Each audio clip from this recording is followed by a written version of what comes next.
After the photo op, the actual peace talks took place behind closed doors.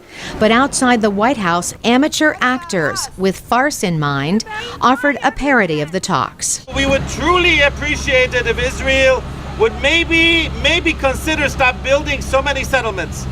If that's not an inconvenience. Why don't we get any voice in these talks?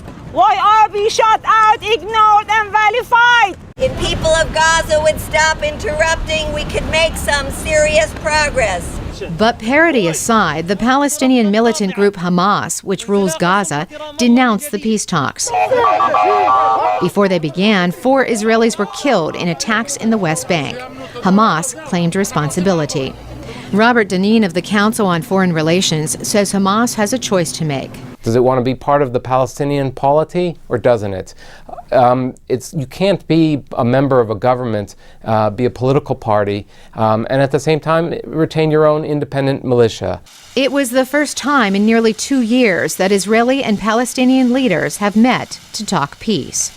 Israeli Prime Minister Benjamin Netanyahu and Palestinian President Mahmoud Abbas spoke for 90 minutes, but agreed to keep their discussions confidential.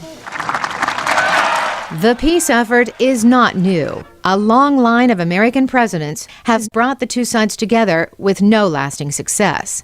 U.S. Mideast envoy George Mitchell says the change is that President Obama is starting the discussions earlier in his term. Neither success nor failure is predetermined or guaranteed, but it isn't going to be because time ran out at the end. So that's a vast difference.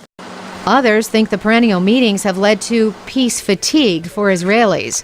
Couple that with relative calm in the West Bank, and this is what Notre Dame University professor Michael Desch concludes. Until there's a real sense of urgency among the Israeli public, I don't see much pressure on that side to change the status quo.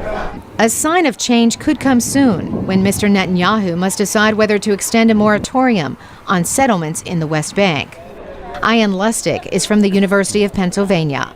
If he's not willing to pay those costs at the end of this month, and they're going to be high, then the Palestinians will have very little reason, in fact no reason to think he'd be willing to pay the much higher costs down the road for an actual working agreement.